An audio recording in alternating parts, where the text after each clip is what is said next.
और कार्यकर्ताओं ने अपने जान पर खेल करके पार्टी को आगे बढ़ाया। लगभग 136 कार्यकर्ताओं की हत्या हुई है।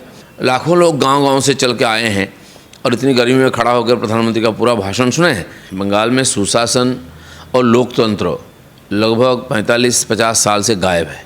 और आप किसी गांव वाले से जाके बात करेंगे भी तो वो अपना बंगला नहीं, आप बाहर के हैं, हिंदी जानते हैं, इसलिए टूटी फूटी हिंदी में आपसे बात करेगा। हर प्रकार की प्रभाव यहाँ छोड़ी है देश विभाजन। लोग आज जो यहाँ की पॉपुलेशन का 50% जो है बांग्लादेश पाकिस्तान से आए हुए लोग हैं, तो उसके लिए हम भुगत रहे हैं सब। फिर एक बार उसी तरफ दिशा निर्देश हो रही, उसी तरफ जा रही राजनीति की गति, इससे लोग शंकित हैं। इसलिए लोग देश विभाजन नहीं चाहते हैं, यहाँ के लोग दोबारा रिफ्यूजी बनना नहीं चाहते हैं। यहाँ से मुक्ति के लिए लोग यहाँ भाजपा को लाना चाहते हैं और हर जगह में ये बात दिखता है साफ साफ। भ्रष्टाचार यहाँ चरम पर है, कानून व्यवस्था खत्म हो गया है, लोकतंत्र नहीं है, इतना हिंसा है। ये सारी बातों से लोग मुक्ति चाहते हैं और एकमात्र रास्ता भाजपा और मोदी है। नमस्कार, स्वागत है आपका खबर इंडिया पर।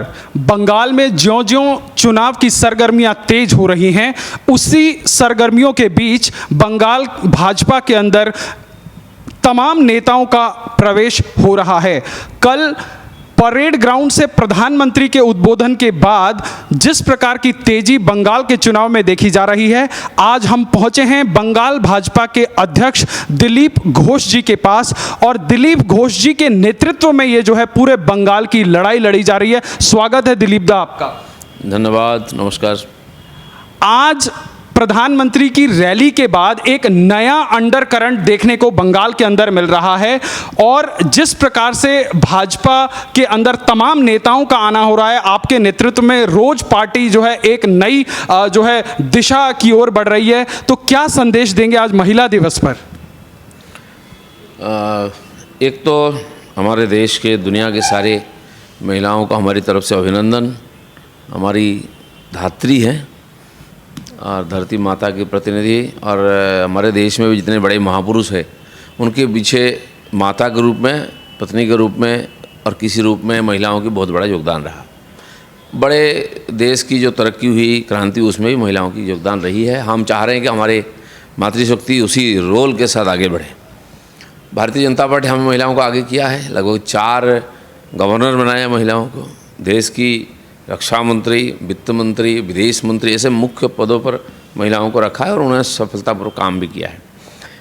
बंगाल की ये जो आज देख रहे हैं आप भाजपा, इसके पीछे लगभग पिछले 5 साल की लगातार प्रयास, अपने कार्यकर्ताओं का परिश्रम, राष्ट्रीय नेताओं का दिग्दर्शन, दिशा निर्देश और लगातार हमको प्रेरित करते रहना इनका, और कार्यकर्ताओं ने अपने जान पर खेल करके पार्टी को आगे बढ़ाया। लगभग 136 कार्यकर्ताओं की हत्या हुई है। हजारों लोग घर छोड़ करके फॉल्स केस में फंसे हुए हैं, कोई तो जेल में है। और इसी आधार पर आज जो मनोबल लेकर पार्टी आगे चल रही है, सामने प्रधानमंत्री हैं, नड्डा जी हैं, अमित शाह जी हैं, ऐसे विश्वस्तरीय नेता हैं, तो उसके कारण उसका फ़ायदा हमने उठाया और हमारे लाखों कार्यकर्ता दिन रात परिश्रम करके पार्टी को यहाँ तक लाया है। आज विजय की तरफ हम जा रहे हैं, साफ हो रही, जितना आगे लोग हमारे साथ मिल रहे हैं, जुड़ रहे हैं, इससे और साबित हो रही कि अगले चुनाव में भाजपा 200 सीट लेकर के सरकार बनाएगी।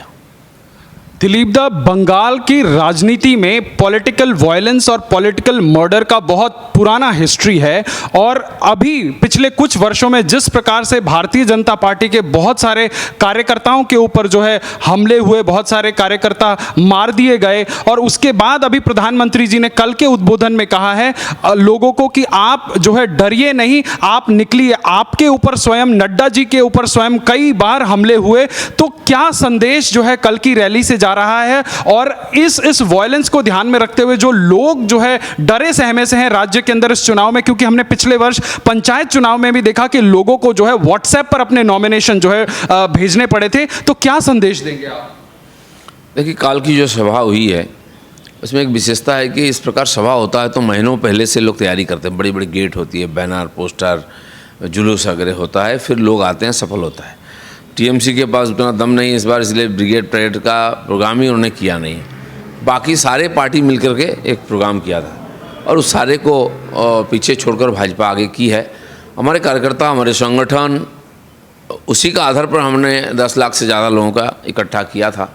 तो हमारी संगठन की जो ताना बाना है और जो मजबूती है उससे पता चल रहा है। इससे यहाँ बड़े चुनाव के पहले ब्रिगेड परेड ग्राउंड में सभा करना बंगाल राजनीति का एक परंपरा सा रही है। और वही करते हैं जिनमें हिम्मत है, दम है। आज भारतीय जनता पार्टी डंका के चोट पर बोल करके किया है, विरोध होता है सरकार की तरफ से, लेकिन ये समाज में सामान्य लोगों में जो जोश है, परिवर्तन के लिए जो लोगों का मन में विश्वास है, उसके आधार पर ये सभा हुआ है। और लाखों लोग गांव-गांव से चल के आए हैं और इतनी गर्मी में खड़ा होकर प्रधानमंत्री का पूरा भाषण सुने हैं। तो इससे एक प्रकार बंगाल की परिवर्तन का जो दृश्य बन रहा है वो सबको साफ साफ दिख रहा है। दिलीप दा, कल की रैली में हमें लोगों का एक सेंटिमेंट मिला कि आम्फान चक्रवात में भी जो है यहाँ की सरकार ने दरियादिली नहीं दिखाई और चावल से लेकर तमाम चीज़ों के ऊपर घोटाले हुए और एक सांकेतिक नारा लोगों ने दिया कि चावल चुराने वालों की जो है अब दरकार नहीं। इस प्रकार के नारे हम लोगों को सुनने को मिले कि यहाँ पे किस प्रकार का सिंडिकेट चलता है, किस प्रकार का यहाँ पे कट मनी का जो एक कल्चर चलता है। तो हम जो ये सेंटिमेंट समझ पा रहे हैं, तो भाजपा किस प्रकार से यहाँ की जनता को एक जो है सुशासन का विश्वास दे रही है, इसके बारे में क्या कहेंगे? लोग सुशासन चाह रहे हैं। बंगाल में सुशासन और लोकतंत्र लगभग 45-50 साल से गायब है। तो इसलिए लोगों की पूरा देश में लोग देख रहे हैं पिछले 6-7 साल में मोदी राज में लोगों को जो सुशासन मिला है, न्याय मिला है, लोकतांत्रिक अधिकार मिला है और देश की तरक्की हो रही, गरीब लोगों को सुविधा मिली है और योजनाओं का, बंगाल के लोग उससे वंचित रह गए हैं। इसलिए यहाँ लोगों को लग रहा है कि अभी एक मौका बना है, इसको सफलता में रूपांतरित करके ये सारी फ़ायदा लेना है। मोदी जी के नेतृत्व में देश सुरक्षित भी है और आगे बढ़ भी रही है, उसका फ़ायदा से बंगाल हमेशा वंचित रहा है। इसलिए इस बार एक मोदी के साथ बंगाल को जोड़ने का एक मुहिम चल। एक बड़ा सवाल जो ममता बनर्जी ने इस चुनाव में एक दांव की तरह खेल दिया, बंगाली वर्सेस बाहरी का जो वो नारा लगा रही हैं, और आज आपके नेतृत्व में बड़े बड़े नाम जो है भारतीय जनता पार्टी को ज्वाइन कर रहे हैं। कल प्रधानमंत्री की रैली में जो है मिथुन दादा ने भाजपा का दामन थामा है। तो उस बाहरी वर्सेस बंगाली के नारे को आप क्या जवाब देंगे ममता दीदी को? देखिए, ये जो बाहरी या अंदरी की बात हो रही है ना, बंगाल में कभी इस प्रकार लोगों ने सोचा नहीं है। बंगाल में जो जात पात का कोई यहाँ प्रभाव नहीं है, यहाँ भाषा की कोई प्रभाव नहीं है। बंगला भाषा के लिए हम जरूर गर्वित हैं, गर्व करते हैं, लेकिन बाकी सारे भाषाओं को सम्मान देते हैं। अंग्रेजी शिक्षा यहीं से शुरू हुआ है, लोग अंग्रेजी भी जानते हैं, अपनी भाषा भी जानते हैं। और आप किसी गांव वाले से जाके बात करेंगे भी तो वो अपना बंगला नहीं, आप बाहर के हैं, हिंदी जानते हैं, इसलिए टूटी फूटी हिंदी में आपसे बात करेगा। तो सब भाषा के बारे में सम्मान है। और इसीलिए यहाँ की जो विचार चली है, यहाँ से जो लोगों की दुनिया को जो शिक्षा दिया है, रविंद्रनाथ चाहे बंकिम चंद्र चाहे जो साहित्यकार हुए, उनका लेख में देखिए पूरा देश का वर्णन है, मानवता का वर्णन है। तो यहाँ के मुख्यमंत्री इस प्रकार बात करें प्रादेशिकता का, यहाँ के लोगों को मंजूर नहीं है, इनके लिए अपमान है। इसका खिलाफ भी लोगों का प्रतिवाद भी है और वो इसलिए बदल करके ही छोड़ेंगे।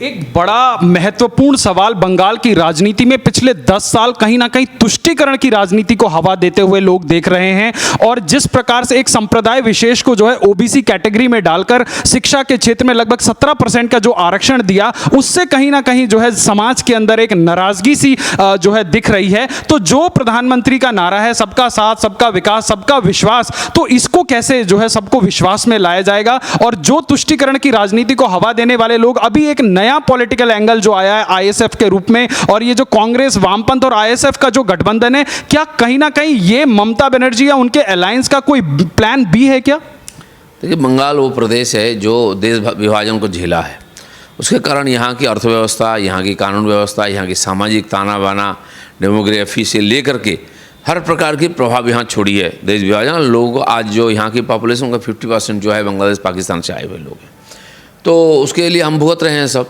फिर एक बार उसी तरफ दिशा निर्देश हो रही, उसी तरफ जा रही राजनीति की गति, इससे लोग शंकित हैं। इसलिए लोग देश विभाजन नहीं चाहते हैं, यहाँ के लोग दोबारा रिफ्यूजी बनना नहीं चाहते हैं। यहाँ से मुक्ति के लिए लोग यहाँ भाजपा को लाना चाहते हैं, और हर जगह में ये बात दिखता है साफ साफ। भ्रष्टाचार यहाँ चरम पर है, कानून व्यवस्था खत्म हो गया है, लोकतंत्र नहीं है, इतना हिंसा है। ये सारी बातों से लोग मुक्ति चाहते हैं और एकमात्र रास्ता भाजपा और मोदी है।